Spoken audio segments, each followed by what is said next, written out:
Selamat sore semuanya. Selamat sore untuk sisa siswi Mudita. Puji Tuhan kita boleh bergabung kembali di tahun ajaran 2021-2022. Dalam kondisi yang pandemi ini kita tetap bisa belajar walaupun dalam kondisi daring seperti ini. Ini tidak mengurangi satu apapun, tetapi kita bisa belajar bersama-sama untuk meningkatkan kompetensi kita, pemikiran kita, pemahaman kita terhadap bangsa dan negara ini, supaya kita menjadi orang-orang yang taat, orang-orang yang patuh, orang-orang yang disiplin, orang-orang yang jujur, orang-orang yang bisa berkembang dan bisa berguna bagi bangsa dan negara, bagi keluarga, dan kita juga bisa berkarir gitu ya. Kita memahami hal-hal yang berguna bagi kita. Baik, kita akan perkenalan dulu. Nama saya Pak Novi Christian Wijaya. Bisa dipanggil Pak Novi, bisa dipanggil Pak Christian gitu ya. Nah, di sini kita belajar tentang bagaimana kita bisa memahami materi ini dengan baik dan kita aplikasikan di dalam kehidupan kita. Nah, ini adalah salah satunya supaya kita menjadi orang-orang yang tadi sudah saya sebutkan gigih dan kita berjuang ya. Saya juga dulu sekolah juga, kita juga berjuang sekali ya supaya kita bisa berkarir atau berkompetisi untuk di kegiatan atau yang akan datang gitu ya. Nah, baik, di sini langsung saja ya kita bisa belajar gitu ya. Nah, di dalam KD 3.1 ini adalah hakikat bangsa dan negara ya. KD 3.1 yang pertama ini hakikat bangsa dan negara. Nah, di sini ada materi yaitu manusia makhluk individu dan sosial. Ini manusia sebagai makhluk individu dan sosial. Nah, manusia dan makhluk Tuhan lainnya. Manusia secara fisik hampir sama dengan makhluk hidup lainnya, sama-sama memiliki unsur yang mendukung untuk hidup. Tapi manusia secara khusus berbeda dengan makhluk hidup lainnya. Manusia adalah makhluk Tuhan yang paling sempurna. Karena apa? Karena memiliki akal. Dengan akalnya manusia bisa menyebut atau bisa mengaturkan sesuatu, atau manusia bisa membuat konsep. Jadi manusia, kalau kita ini unik ya, kita bisa mendengar, kita bisa berpikir. Nah, ini saya jelaskan kepada kalian semua. Kalian bisa berpikir, oh ya, saya manusia, saya bisa berpikir, saya bisa membuat sesuatu. Nah, kalau kita sekolah, kita bisa membuat schedule atau kita bisa manajerin diri kita sendiri supaya kita bisa belajar. Oh, hari ini kita belajar apa? Hari ini kita belajar tentang ini. Bahasa, PPKN, IPA, matematika, agama. Itu semua kita ada schedule-nya misalnya. Nah, kita bisa istilahnya menjadi orang-orang yang menata gitu ya. Kita ada yang membantu orang tua dulu, ada yang belajar, ada yang ya melakukan segala aktivitas. Dan itu tanggung jawab kita sebagai manusia. Nah, ini ya bisa membuat konsep dan kita lakukan. Buat jadwal kita bisa lakukan itu ya. Itu adalah manusia yang sangat unik ya. Dengan akal ya, dengan akal budi tentunya. Dan manusia mempunyai kemampuan berpikirnya ya sebagai perbuatan operasional dari akal yang mendorong untuk aktif berbuat demi pemenuhan kebutuhan dan peningkatan hidup manusia. Nah, jadi fungsi akal ada berpikir ya. Kebutuhan manusia secara umum dua, yaitu kebendaan jasmani biologis, kebutuhan rohani mental psikologi. Nah, yang di sini fungsi akal adalah berpikir ini, maka kita bisa berpikir untuk satu hari, untuk satu minggu, untuk 6 bulan, untuk 1 tahun ini berbuat seperti apa. Kalau saya sampaikan di dalam sekolah biasanya gini, saya sampaikan misalnya nih, oh satu hari ini saya dapat apa, saya harus kerja apa. 1 minggu ini ada schedule yang harus saya lakukan. Kemudian 1 bulan ini apa saja. Kemudian 6 bulan ini ada semester. Dan dalam semester kan ada ujian, ada tugas begitu ya yang harus kita selesaikan gitu. Nah, ini pelan-pelan ya, pelan-pelan kita pikir tahu, kita pikir pelan-pelan itu bisa. Kemudian sampai 1 tahun saya akan naik kelas 2. Saya naik akan kelas 3. Saya lulus dan saya punya kompetensi sebagai apa, dan saya harus mempunyai seperti kemampuan di dalam pekerjaan itu. Makanya kita belajar sama-sama. Oke, kemudian kebutuhan jasmani seperti makan supaya kita tidak sakit begitu ya. Kemudian buah-buahan juga kita makan supaya kita sehat. Kebutuhan rohani ada yang pergi ke tempat ibadah di sana ya. Di sini supaya membimbing, memupuk bahwa kita ini bisa sebagai makhluk Tuhan ya, sebagai makhluk Tuhan, kita menjadi orang-orang yang taat kepada Tuhan. Taat kepada Tuhan artinya perintah Tuhan itu apa? Kalau alam ini kita harus jaga. Kalau tidak jaga, kita menggunduli hutan nanti banjir, salah siapa? Gitu ya. Kemudian kita mulai menanam, ya. Menanam, kalau kita menanam nggak usah tanah yang luas. Kebun kamu aja, depan rumah, mungkin 1 petak 2 petak, silahkan ditanami bunga, silahkan ditanami mangga, silahkan ditanami rambutan, silahkan ditanami jeruk. Nanti 2-3 tahun 5 tahun kamu bisa panen, begitu ya. Atau yang paling singkat biasa sayur-sayuran. Nah, silahkan, karena itu ada kebutuhan bagaimana kita memanfaatkan alam yang Tuhan sudah berikan kepada kita semua. Oke, itu bisa berpikir ya, dan kita juga bisa oh ternyata Tuhan berikan seperti ini. Silakan, harus rajin, ibadah itu harus rajin sekali ya, karena kalau bolong-bolong nanti ya tidak paham gitu ya, karena sudah terbiasa tidak datang, maka di dalam tempat ibadah jadi aneh. Tetapi kalau kita terus, kita akan paham peraturannya dan Tuhan juga memberkati kita. Nah, menurut Abraham Maslow ada 5 kebutuhan manusia, yakni kebutuhan fisiologis primer mendasar, yakni makan, minum, pakaian dan lain-lain. Kebutuhan rasa aman, perlindungan, yakni bebas dari rasa takut, terlindungi dari bahaya dan ancaman penyakit dan perang. Kemudian ketiga, kebutuhan sosial, dicintai, diperhitungkan secara pribadi, diakui sebagai anggota masyarakat. 4, kebutuhan akan penghargaan, yakni dihargai kemampuan, jabatan, kedudukannya. 5, kebutuhan akan aktualisasi, yakni ekspresi diri, memaksimalkan potensi diri dan kreativitas. Nah, ini biasanya memang ada kebutuhan mendasar ya. Jadi perlindungan yakni bebas dari rasa takut. Pertama sih makan dan minum ya, harus pakaian gitu ya. Kemudian kebutuhan rasa aman, kita ini juga harus punya rasa aman, di rumah rasa aman gitu ya. Jadi pemerintah ini melalui aparat itu memberikan keamanan, ada polisi, ada tentara, TNI gitu ya. Kemudian penyakit, nah ini sebenarnya yang kita hadapi sekarang ini adalah penyakit dan perang ya.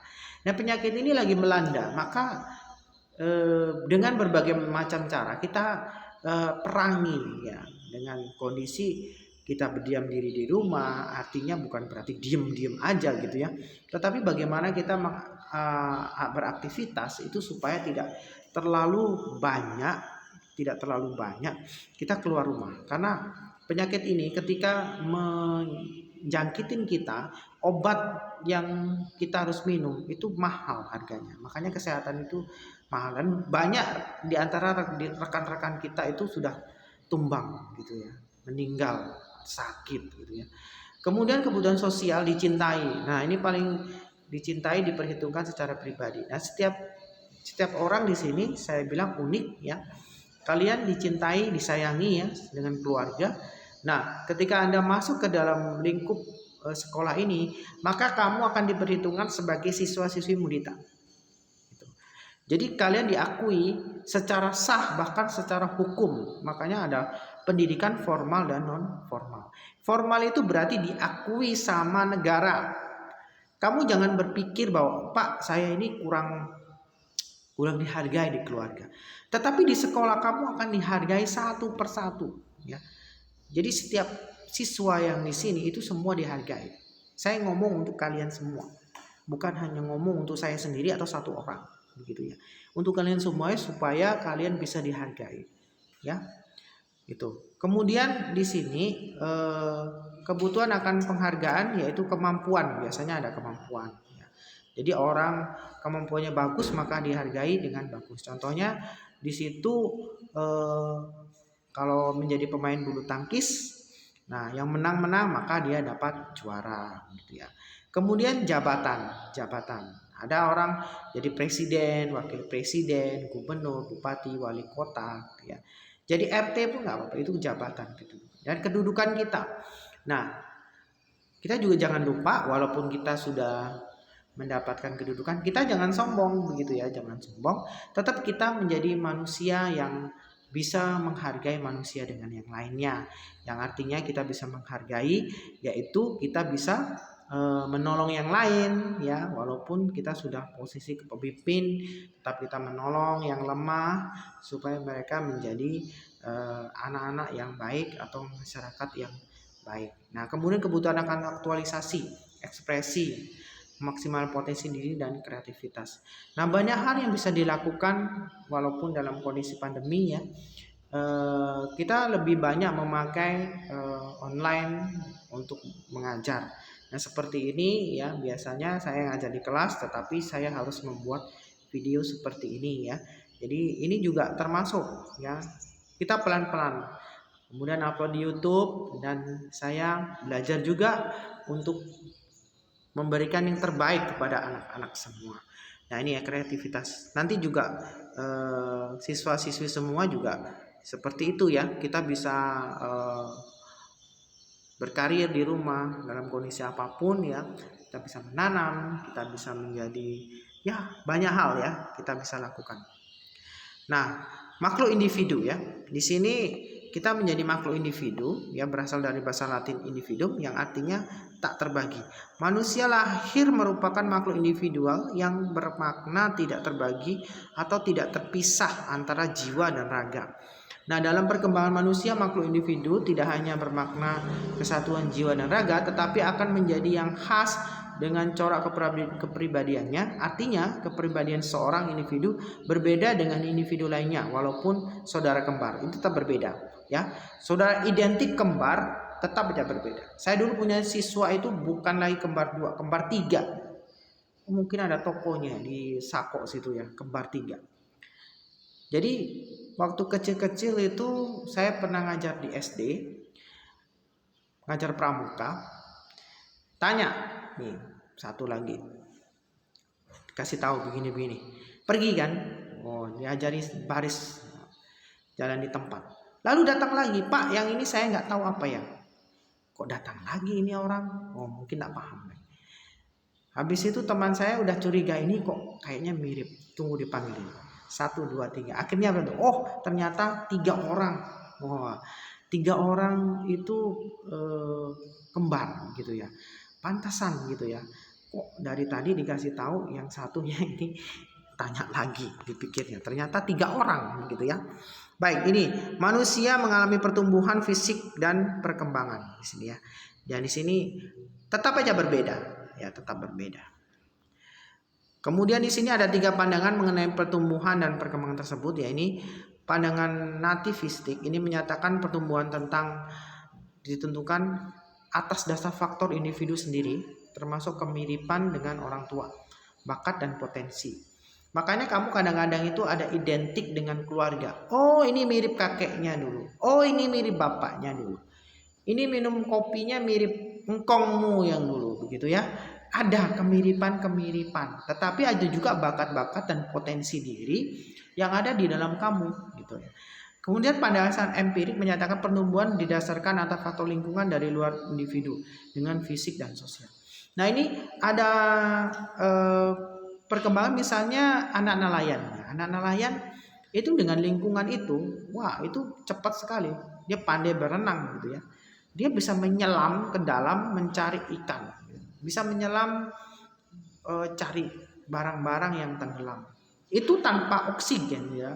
Bisa tahan nafas berapa menit begitu ya. Saya juga heran ya. Tetapi orang-orang di sana yang nelayan itu punya seperti itu. Nah ini ya, di luar fisik dan sosial. Dan itu juga kalau kita kan ini di sini kita dipengaruhi oleh kadang-kadang ya lingkungan sih. Walaupun keluarga nomor 1. Pandangan konvergensi menyatakan pertumbuhan dipengaruhi atas dasar individu dan lingkungan. Dan di sini individu sendiri dan lingkungan ya. Jadi lingkungan pengaruh ya. Jadi kalau dia itu petani, maka anaknya pintar sekali untuk menanam. Nah, kita jangan sampai bapak kita petani, kita tidak tahu cara menanam. Tetap saja kamu harus bantu dan paham. Sekalipun nanti kamu bekerja di tempat lain, kamu tetap paham, oh cara menanam ini seperti ini. Dan suatu saat kita akan gunakan itu ya. Oke. Kemudian makhluk sosial, di sini makhluk individu juga tidak mampu hidup sendiri, artinya manusia juga harus hidup bermasyarakat. Manusia dikatakan sebagai makhluk sosial karena butuh orang lain dalam pemenuhan kebutuhan dasar biologis. Dua, perilakunya dipengaruhi orang lain, ia harus tunduk pada norma dan keinginan pendapat, pujian atau respon orang lain. Adanya kebutuhan untuk berhubungan dengan orang lain, kebutuhan sosial untuk hidup berkelompok. Nah, kita tetap memerlukan orang lain. Kenapa? Apa yang kita pakai ini, apa yang baju, ya, buku, HP, ini memerlukan orang lain. Ini pun online ini juga memerlukan orang lain, karena orang lain akan menjadi pembuatnya dan kita memakai, begitu ya. Nah, ini berkelompok. Kita perlu orang lain dapat pujian. Kamu bagus ya. Ini kurang bagus sepatunya, udah lama, begitu ya. Ini rambutnya, atau kalau sekarang putri itu wah harus wajahnya glowing. Apa itu glowing? Mungkin bagus lah begitu ya. Seperti segar begitu ya. Itu ada make up yang luar biasa. Kalau cowok itu biasanya fisiknya ini harus kuat, harus sehat, besar. Makanya orang harus kadang-kadang mereka pergi tempat fitness, wah besarkan badannya begitu ya.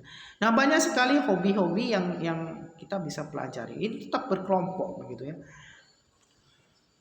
Nah, peranan manusia sebagai makhluk individu ini, sebagai makhluk individu, manusia berperan mewujudkan hal-hal berikut. Ini menjaga, mempertahankan harkat dan martabatnya. Harkat itu harga diri, martabatnya ya. Mengapa terpenuhi hak dasar sebagai manusia, merealisasikan segenap potensi dari baik sisi jasmani maupun rohani, memenuhi kebutuhan dan kepentingan diri demi kesejahteraan hidupnya. Nah, ini peranan makhluk individu ya. Kita mau diakui, bahkan kita menjaga diri kita dengan baik ya. Kamu sebagai siswa Mundita, kalian semua itu juga harus membawa diri kita. Jangan kita berbuat hal yang tidak sesuai dengan norma atau aturan masyarakat gitu ya. Supaya kita kita jaga diri kita. Kalau kamu sebagai anak Mundita nih ya, kita melabel kita Mundita. Orang misalnya kamu datang sekolah ya, mungkin sekarang sih pakai bebas ya. Tapi kalau hari-hari biasa kita pakai baju itu, jangan kamu macam-macam gitu ya. Kamu melakukan hal yang tidak benar satu saja bisa sampai ke sekolah dan efeknya kita semua. Efeknya seluruh sekolah itu kena begitu. Makanya saya bilang setiap orang atau setiap siswa di sini sangat berharga.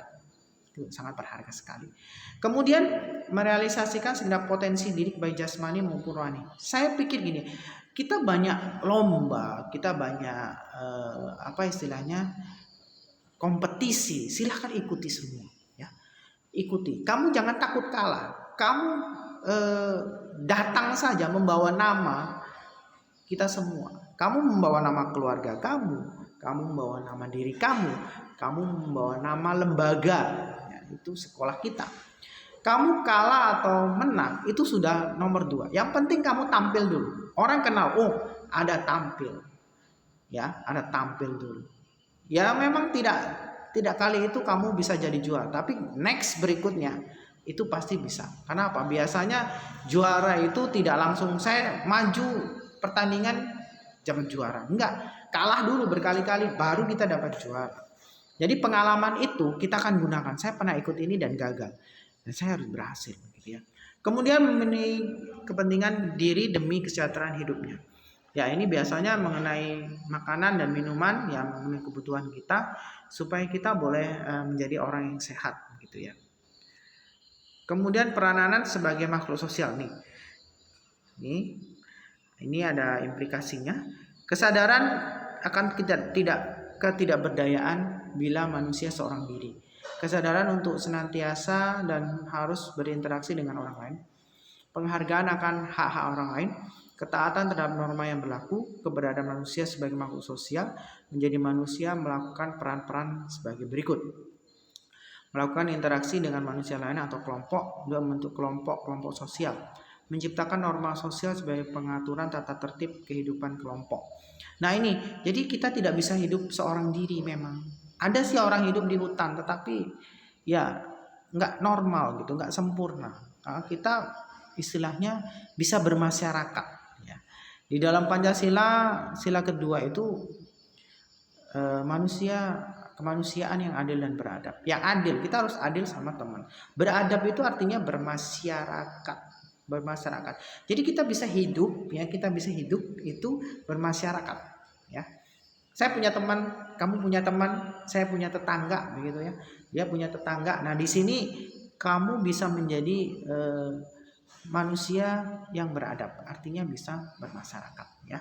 Bisa juga kelompok-kelompok sosial yang lain, ya, menciptakan norma-norma sebagai norma sosial yang harus kita taati, gitu ya. Oke, itu adalah tentang manusia sebagai makhluk sosial. Dan di sini dilemanya, ya, kepentingan individu dan sosial ini mengutamakan diri secara pribadi tentunya akan mengarah pada individual. Sebaliknya, mengutamakan kepentingan masyarakat akan mengesampingkan kepentingan pribadi manusia secara pribadi tidak dihargai. Nah, ini bagaimana, tergantung pilihan kita.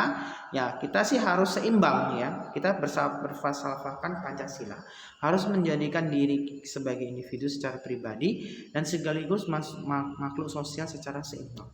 Jadi kita memang juga, kita hidup di dalam bangsa ini, kita juga merawat diri kita, tetapi kita juga perlu untuk membantu bangsa dan negara. Karena apa? Kita harus topang melalui pahlawan-pahlawan yang dulu itu berjuang supaya kita dalam kondisi seperti ini tidak tekanan. Nah, sekarang kita berkembang, ya, kita berjuang bagaimana kita mengembangkan semua potensi diri kita, ya, supaya kita bisa membangun bangsa ini, begitu ya. Nah, ini adalah makhluk sosial dan makhluk individu. Baik.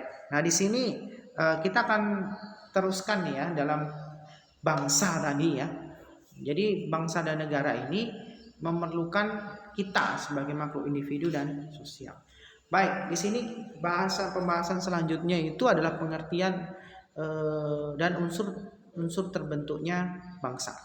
Di dalam hakikat bangsa dan negara, kita akan membahas tentang unsur-unsur terbentuknya negara. Nah, di sini sudah saya istilahnya ada pengertiannya, ya. Jadi bangsa adalah sekelompok orang yang memiliki kehendak bersatu, memiliki persatuan senasib dan tinggal di wilayah tertentu. Beberapa budaya yang sama, mitos leluhur bersama, ya. Kemudian itu menjadi alasan kita ini sama-sama dijajah. Kita sama-sama mempunyai mitos, budaya yang sama, suku bangsa yang sama, dan kita sama-sama serasa senasib sepenanggungan. Nah, ini ada menurut Ernest Renan, bangsa suatu nyawa, ini menurut para ahli, ya. Jadi suatu akal terjadi dari dua hal, yaitu rakyat harus menjalankan satu riwayat dan ayat, kemudian harus menjalankan satu riwayat, ya, kemudian harus memiliki kemampuan, keinginan untuk hidup menjadi satu. Nah, ini menurut para ahli. Ada lagi bangsa menurut Otto Bauer, bangsa adalah kelompok manusia yang memiliki kesamaan karakter yang tumbuh karena kesamaan nasib. Tadi sudah saya bilang, ya.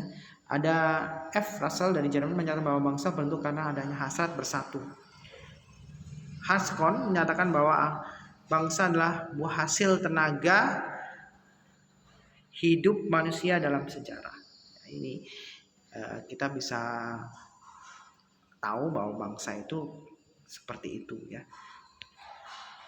Menurut Haskell di sini membentuk karena kebanyakan bangsa terbentuk karena unsur atau faktor objek tertentu membedakan dengan bangsa lain, seperti unsur nasionalisme, yaitu kesamaan keturunan, wilayah, bahasa, adat, istiadat.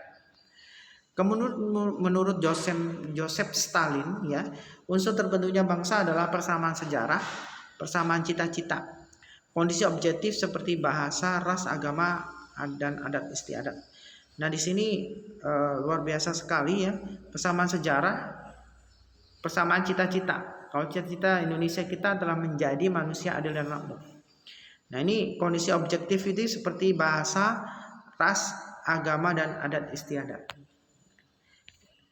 Kemudian di sini pengertian negara sendiri secara etimologi dari berasal dari bahasa Inggris state ya, bahasa Staat Belanda, Jerman Etat, Prancis status, Statum Latin yang berarti meletakkan dalam keadaan berdiri, menempatkan atau membuat sendiri.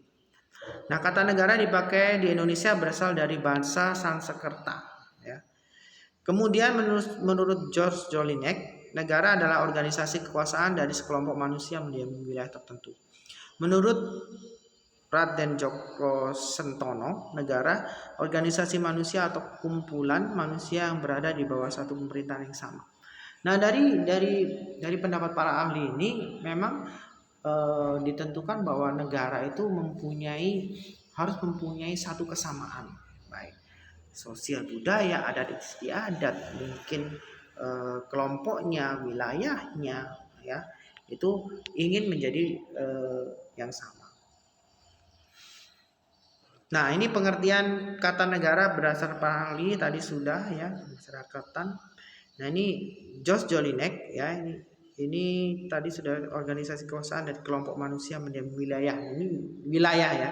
Kemudian Logeman menyatakan negara sebagai organisasi kemasyarakatan dengan kekuasaannya bertujuan mengatur dan mengurus masyarakat tertentu.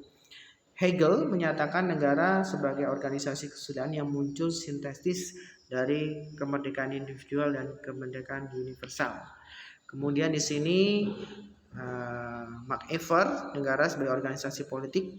Kalbuk menyatakan bahwa negara suatu organisasi kekuasaan diciptakan oleh suatu kelompok manusia disebut bangsa. Nah itu bangsa itu memang secara para ahli juga menyatakan bahwa bangsa ini memang persatuan ya, persatuan dari suku bangsa. Jadi menurut organisasi mereka adalah menyatakan satu itu juga. Kemudian proses terbentuknya suatu negara dapat dibagi menjadi 3, yaitu dengan cara pendekatan primer dan sekunder, pendekatan teoritis dan pendekatan faktual. Nah, di sini pendekatan primer dan sekunder, menurut pendekatan ini awalnya suatu negara merupakan kelompok atau suku genoskaf yang dibentuk oleh manusia. Kelompok tersebut kemudian mengangkat kepemimpinan yang disebut raja. Fase ini disebut kerajaan atau Reich. Kemudian setelah diangkat jadi raja menjadi sewenang-wenang pada fase negara nasional, sehingga akhirnya mereka menurunkan raja dan membentuk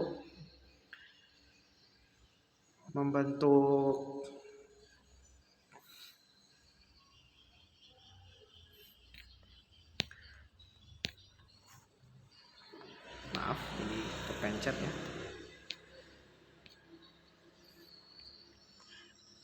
Ya, jadi membentuk pemerintahan yang demokrasi ya, dari fase negara demokrasi. Jadi tidak lagi untuk raja, tetapi di sini mereka membentuk pemerintahan demokrasi. Jadi pertama raja itu dipilih gitu kan. Nah, raja menguasai. Kemudian terjadilah kesewenang-wenangan dan manusia berpikir gini, kita menciptakan pemimpin yang kita pilih sendiri. Makanya ada fase negara demokrasi dengan menyalurkan pikiran. Kemudian pendekatan berdasarkan para ahli yang masuk akal, ada teori teoritis negara berdasarkan teori Tuhan. Menurut teori ini negara karena ada kehendak Tuhan. Makanya pemimpin ini biasanya diktator karena tidak mau dikritik ya. Teori perjanjian masyarakat adalah masyarakat masing-masing individu mengadakan perjanjian untuk membentuk satu negara. Teori kekuasaan negara terbentuk atas dasar kekuasaan. Kekuasaan adalah ciptaan mereka yang kuat dan berkuasa. Nah ini ya, ada 3 di sini pendekatan ini yang kita lakukan. Biasanya kalau kita ini sudah demokrasi. Demokrasi itu artinya seperti tadi saya jelaskan bahwa pemimpin itu dari rakyat ya. Nah ini ada teori hukum alam. Hukum alam bukan buatan negara api, tapi merupakan kekuasaan alam berlaku di setiap tempat dan waktu. Nah, di sini ada pendekatan faktual ya.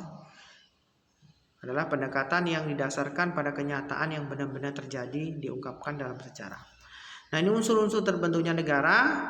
Di sini unsur terbentuk negara digolongkan menjadi 2 macam unsur, yaitu unsur konstitutif dan deklaratif. Ya, konstitutif itu unsur mutlak yang harus ada tersebut seperti rakyat, wilayah, pemerintahan berdaulat. Ya, konstitutif ya, rakyat, wilayah, dan pemerintahan yang berdaulat. Ya, kalau nggak ada rakyatnya siapa yang dipimpin? Kalau nggak ada wilayahnya mau tinggal di mana? Kalau nggak ada pemerintahannya siapa yang mimpin ini? Nggak ada ya. Makanya 3 unsur ini sangat penting. Kemudian ada unsur deklaratif, unsur yang tidak harus ada, ya, tetapi unsur deklaratif ini adalah pengakuan, biasanya pengakuan dari negara lain. Satu, ini unsur rakyat ya, ini penduduk ya, penduduk dan bukan penduduk misalnya gitu ya. Nah, ini saya jelaskan cepat saja. Nah, unsur rakyat, penduduk dan bukan penduduk. Ya, penduduk orang berdomisili tetap di wilayah suatu negara dalam waktu yang lama ya. Dan penduduk ini ada WNI, ada WNA ya, atau pekerja yang menetap, WNA yang pekerja yang menetap di Indonesia. Penduduk juga dibedakan menjadi warga negara dan bukan warga negara. Warga negara adalah orang yang sah yang menurut hukum. Ya, kemudian di sini ada juga yang warga negara secara sah menurut hukum, warga negaranya yaitu penduduk asli dan WNI keturunan asing. Bukan warga negara adalah orang yang menurut hukum tidak menjadi warga satu negara atau WNA. Bukan penduduk adalah mereka yang berada di wilayah satu negara ya. Di sini tidak menetap tinggal sementara waktu, contohnya turis asing yang sedang berlibur. Nah itu ya, bukan penduduk, itu turis asing biasanya. Nah wilayah ini unsur wilayah ya, di sini ada daratan, udara, lautan, daratan, udara ya. Negara di sini terletak di benua jadi tidak memiliki lautan atau pantai. Ada negara yang tidak memiliki lautan, tetapi Indonesia memiliki ketiga wilayah tersebut. Nah, daratan ini biasanya di suatu negara ada batas alamiah, gunung, sungai, hutan, batas buatan, pagar tembok, kawat berduri, patok, pos penjagaan. Batas negara secara geografis yaitu batas berdasarkan garis lintang dan garis bujur. Misalnya Indonesia terletak 6 derajat lintang utara sampai 11 derajat lintang selatan, 95 derajat bujur timur dan 141 bujur timur. Ada 2 dasar mengenai batas wilayah lautan ya ini. Di sini ada konvensi ya, itu res nullus yaitu laut dapat diambil dan dimiliki oleh setiap negara. Res communis adalah laut adalah milik masyarakat dunia sehingga tidak dapat diambil atau dimiliki suatu negara. Tapi pada tanggal 10 November 82 PBB menyerahkan konvensi hukum laut internasional di Montego Bay, Jamaika. Bahkan di sini ada konferensi of the law of the sea. Tentang 11 negara menetapkan tentang batas laut teritorial. Dari ini adalah lebarnya 12 mil diukur dari pulau suatu pantai. Jadi kalau pas air surut itu diukur dan diukur 12 mil. Itu menjadi wilayah. Kemudian zona bersebelahan ini 20 mil, 24 mil dari laut dari garis pantai. Kemudian Indonesia karena negara kepulauan di sini mempunyai ZE atau zona ekonomi eksklusif yang lebarnya 200 mil ke laut bebas. Dan di sini negara tersebut berhak mengelola dan menggali segala kekayaan alam kegiatan ekonomi negara tersebut. Nah ini berhak menangkap nelayan asing yang menangkap ikan. Nah kita punya garis terluar itu 200 mil laut karena ada zona ekonomi eksklusif. Setelah itu perairan internasional. Kalau laut Jawa sana, laut Jawa di bawah Jawa itu sudah laut internasional. Itu diukur 200 mil karena kita punya zona ekonomi eksklusif. Dan landas penduduk wilayah laut suatu negara lebarnya 200 mil. 200 mil di zona ini negara boleh mengelola kekayaan ya. Ini syarat membagi dengan masyarakat internasional landas benua. Kemudian menurut Undang-Undang 82 bahwa wilayah kedaulatan dirgantara suatu negara termasuk orbit geostasioner adalah 35,761 km menurut Konferensi Paris 1919. Negara merdeka dan berhak mengadakan eksplorasi wilayah udaranya untuk kepentingan radio, satelit, dan penerbangan. Nah ini ada 2 teori sebenarnya ya. Kita punya wilayah udara bebas, yaitu aliran kebebasan ruang udara tanpa batas. Ya, di sini ini batas alirannya. Kedua, teori negara berdaulat yaitu teori keamanan untuk menjaga keamanan suatu negara.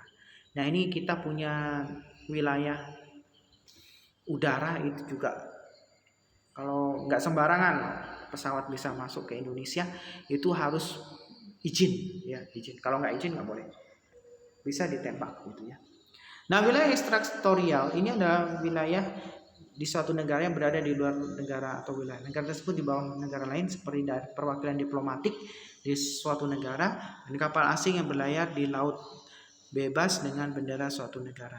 Kita punya diplomatik, itu kantor itu milik Indonesia. Makanya ada orang Indonesia biasanya kalau di Amerika, dia kalau ada masalah ke kedutaan. Nah, di situ adalah wakil Indonesia di sana. Di situ wilayah Indonesia, walaupun hanya satu kantor gitu ya. Nanti kalau kalian ke luar negeri itu paham. Oh, kalau ada masalah kita ke kedutaan gitu ya. Mereka bisa membantu. Karena itu juga Indonesia juga gitu. Tapi di daerah luar negeri. Nah, ini pemerintah yang berdaulat. Menurut Jane Bodin ya. Asli artinya kedaulatan tidak berasal dari kekuasaan lain yang lebih tinggi. Permanen artinya kekuasaan itu tetap ada selama negara itu berdiri. Tunggal atau bulat artinya kekuasaan merupakan satu-satunya kekuasaan tertinggi dalam negara yang tidak dibagi-bagi kelembagaannya dengan negara lainnya. Kemudian 4, tidak terbatas artinya kekuasaan itu tidak dibatasi oleh kekuasaan lain ya. Jadi di sini kita punya negara itu bisa mengatur negaranya sendiri gitu. Pajaknya, sumber dayanya untuk kita sendiri. Jadi negara Indonesia tidak ada disetir oleh negara lain. Ini berdaulat bulat gitu ya. Kemudian berdaulat keluar artinya memiliki kedudukan sederajat dengan negara-negara lain sehingga bebas dari campuran negara lain. Kita bebas, tidak ada yang istilahnya kita dicampur. Kemarin saja masalah kelapa sawit nih ya. Jadi Indonesia diklaim bahwa Indonesia ini tidak ramah lingkungan karena kelapa sawit itu untuk tanah tidak bagus. Siapa bilang gitu ya. Jadi mereka menekan Indonesia supaya minyak kelapa sawit tidak laku. Tapi Presiden Jokowi bilang udah nggak usah dijual, tetapi kita buat bahan bakar sendiri. Nah, akhirnya apa? Muncul B20, B30, B50, bahkan B100. Yang artinya percampuran dari minyak kelapa sawit itu ada yang 20%, ada yang 30%, bahkan 100%. Karena ada satu profesor yang sudah istilahnya menemukan katalisnya untuk mengubah menjadi bahan bakar. Nah, ini luar biasa untuk katalis merah putih ya. Nah, ini itu ya. Kemudian unsur deklaratif pengakuan. De facto pengakuan atau fakta suatu negara terbentuk berdasarkan rakyat wilayah seperti proklamasi ini ya. Jadi de facto kita mengakui bahwa kita ini merdeka. Ya. Contoh, Belanda tidak mengakui merdeka 1745. Seharusnya Indonesia serahkan Belanda karena kemerdekaan Indonesia bertentangan dengan hukum internasional. Menurut Belanda, dalam Belanda mengadakan perundingan pihak Indonesia, itu artinya Belanda telah mengakui keberadaan negara Indonesia secara de facto. Pada akhir dunia kedua, pemerintah Inggris mengadakan perundingan dengan sama Republik Indonesia. Pengakuan de facto ada 2 macam. Bersifat tetap, pengakuan dari negara lain terhadap suatu negara hanya menimbulkan di bidang perdagangan dan ekonomi. De facto bersifat sementara, ini tetap ya. Bersifat sementara adalah pengakuan dari negara tanpa melihat perkembangan negara tersebut. Bila negara tersebut bubar, maka negara lain akan menarik pengakuannya. Ini bersifat sementara. Kemudian di sini de jure. Ada pengakuan berdasarkan pernyataan resmi menurut hukum internasional, sehingga suatu negara mendapatkan haknya dan kewajiban anggota keluarganya bangsa-bangsa di dunia. Nah, ini contoh Belanda mengakui Republik Indonesia secara de jure itu 27 Desember 47. Mesir mengakui Indonesia de jure itu 10 Juni 47. Nah, pengakuan de jure juga ada 2 macam. Ya, bersifat tetap, pengakuan dari negara lain berlaku selamanya karena kenyataan menunjukkan pemerintahan yang stabil. De jure bersifat penuh adalah terjadinya hubungan antar negara mengakui dan diakui. Dalam hubungan dagang, ekonomi, diplomatik, negara mengakui berhak membuka konsulat kedutaan di negara yang diakui. Nah, di sini bersifat tetap itu memang berlaku selama-lamanya. Makanya Indonesia mendapatkan de jure atau negara lain mengakui supaya kita benar-benar diakui internasional sebagai negara yang sudah berdiri. Makanya kita perlu hubungan baik dengan tetangga, ASEAN, Filipina, Malaysia. Kita membina hubungan baik semua. Karena suatu saat teman-teman negara tetangga ini juga membantu kita. Gitu ya. Maka pentingnya kerjasama antara negara-negara yang ada. Nah, ini adalah materi kita hari ini, yaitu tentang hakikat bangsa dan negara, supaya kita menjadi orang-orang yang bisa memahami, oh, saya menjadi makhluk individu, saya juga menjadi makhluk sosial. Kita bekerja sama dengan teman supaya kita bisa menjadi anak-anak yang paling tidak memahami. Dan kita juga belajar tentang bangsa ini. Oh, ternyata banyak sekali ya. Ada pengakuan, ada batas-batas wilayah, ada ya banyak ya pemerintahan dan mengenai rakyat. Nah, kita belajar supaya menjadi sesuatu hal kita untuk kita ya. Baik, terima kasih, selamat sore. Jika ada pertanyaan nanti bisa kita di Google Classroom dan kita meeting ya, kita juga meeting secara langsung. Kemudian kalau memang meeting tidak sempat tanya, maka memakai WA juga bisa ya. Kalau saya bisa jawab, saya akan jawab secara langsung ya. Terima kasih untuk sore hari ini, kita tetap semangat ya. Tuhan memberkati kita semua ya. Selamat sore.